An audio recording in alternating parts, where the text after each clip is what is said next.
Hello, hello, hello again, everyone. How is everyone doing? Don't need to go through the repeat session. Hey, George. Hey, Anissa. Let's see. It might be a lighter session today, but I wanted to bring on Bob. He finished up his other interview. You know, it's tough when you're as important as Bob is to juggle all these Oh, here we commitments. go. Here we go. I'm just going to bring him on, because we don't want to wear him. I mean, he's had a busy morning. He's I'm ex- my face is exhausted from the camera. Yeah, I could tell. You're going to have to go put some more smile cream on. They actually draw smile cream out of my blood. Oh boy. All right, let's get I mean, we already talked the markets popped go with the non-farm payrolls numbers. What's your take on it? So the number was a number that the market could feel fairly comfortable with from a perspective of the Fed. Obviously, there's a little bit of slowing.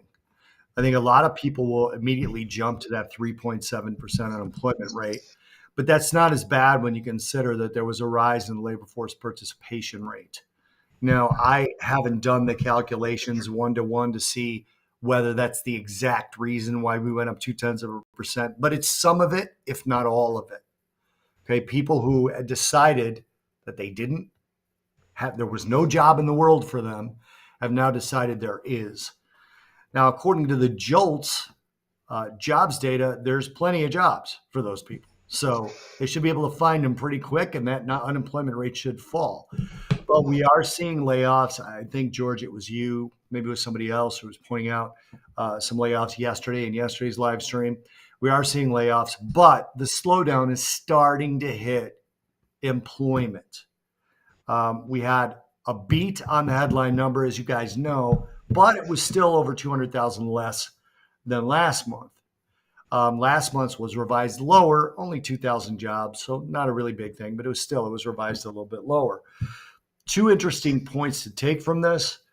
The average hourly earnings rise, it rose, but it rose less than expected. So there's two sides to that. Number one, wages are still rising. That's not good for the Fed. Number two, they rose less than expected. So it's less than the market was trying to price in, at least as of yesterday. I don't know where it is right now, but we talked about the expectation of 75 basis points yesterday being 74% spot on. This morning, when I checked, it was 70. It went down to 68 right after the number. It went down to 62 last time I checked. I suspect it's higher right now. It's Where is it? 64 right now. We're starting to see yields crawl back to where they were at the number. This number to me is not strong enough or weak enough to change Fed expectations. Now, the market has already taken, as of yesterday at least, 10% of the probability of 75 basis points.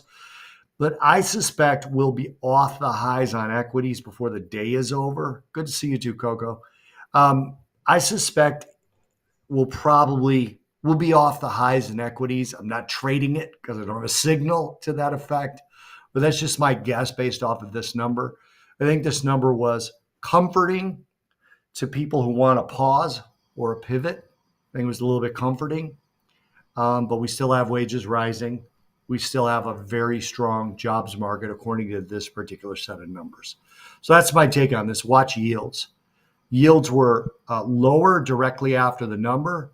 By my last tally, we actually had the 2 year lower, the 3 year lower by 9 and 8 basis points respectively, but the 20 year and the 30 year are actually higher now. So remember, the further out we go, the more it reflects inflation, right? So the 10 year is still down 3 basis points versus yesterday's settlement on my last read. So that's really my whole take on it. One last little side note. One of the biggest industries that lost jobs, mortgage brokers. I thought that was interesting. That's all. I don't have anything else for you to say about it, but I thought it was an interesting point. The 10-2s hit the second target on the double. There you go. One more to go. Yeah, curve steepened a little bit more. And as you can see, if the 2 year is down 8 or 9 basis points and the 30 year and the 10 year are not down as much, that's steepening. Pretty Yep. simple equation. So that's my take on it. I don't think it's a critical number. I think it came in right in that sweet spot where it's not going to have that much of an effect. So we'll have to see. I think the follow through that Mike and I expect yesterday is probably going to happen, but I don't think it's necessarily going to be a blowout upside day for equities. I mean, we're trying to pull back. I'm watching this key. I have that very short term buy if we do close, and like that's a micro buy above yesterday's high for follow through for only a couple days. Okay. So that's the only thing I'm watching before the next rollover play. Yeah, and I think the next big thing to look at is the OPEC meeting, honestly. I mean, we got crude oil up today.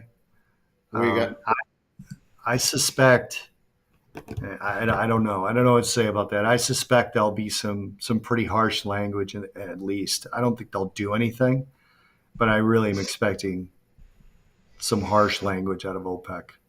That's on the 5th. and then we have CPI numbers right next week. Yeah, we have CPI next week. I mean, obviously CPI matters, but we just got the last PCE, and the last PCE applied to the previous CPI. So this CPI data will be new. If you just look at commodity prices, CPI is probably going to weaken a little bit. It'll be interesting to see if the month-over-month number is flat or negative again. I think it'll be slightly negative, but I think that's the pause that refreshes for it to start to head back up. We saw copper with some interim strength. Now we're seeing crude oil with some interim strength after a little bit of sell-off. We'll have to see where that goes. But if you mark that number, it's going to be August CPI, right? And if you look at the month of August on crude oil, on copper, it wasn't really that negative. The negative started over the last few days of the month. Well, if you look at just the monthly for the DBC, I mean, August was still technically up. Right. It was down on a closing basis but it came off the lows. It came well off the July lows. Right.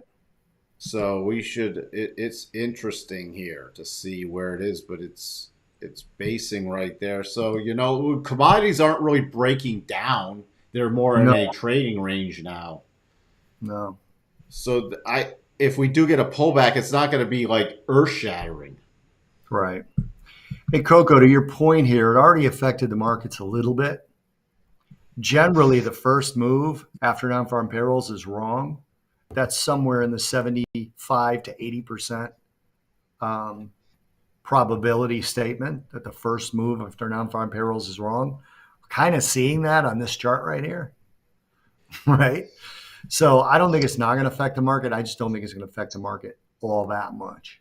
I mean, we're breaking back to that level I put on the live stream a little bit ago. This 12,300, which is a breakout level, and if we start breaking down below this, that's not. Then you essentially reverse the breakout move. Now the S&P is holding up a lot better. Yeah, it's a nice little move if it holds that level. It's a nice little long trade, but it'd be very short term. I mean, it's just. But the market's just not, and there was not a lot of broad buying pressure this morning off the open. It was all right. Nah, it's already So, good morning. Wavy's in New York City. Wavy's in New York. Hey, Bob, Mike, have you guys seen that the NASDAQ is requiring listed companies to have diversity quotas? Yeah. I'm not commenting. Whatever. My comment. I think you can know my comment from my no comment. Exactly.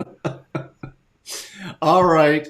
Not seeing much else. It looks if we do remain bullish, it will probably be bullish to choppy. Next major thing I'm watching is going into the European close based off this morning price action. We did not get any follow through, retesting some key levels on this pullback. The only other thing I'm watching is see how the market reacts closer to the European close. Get that out of the way. And that's where I'm sitting right now. So we can wrap this up for today, everyone. I might be a little late because the Jim Iorio Futures Edge podcast recording, but I'll be on briefly after that, after the close. All right, guys. Bob's trying to stay awake. Bob's trying to stay awake. I need a nap before the podcast, or I'm just going to be like, Mike, glad to have you, and then my screen's going to go blank. Well, I can. Hey, I'll just give a couple key levels and call it a Hey, day. all right, guys, have a good Labor Day. All right, you too. Bye. See you.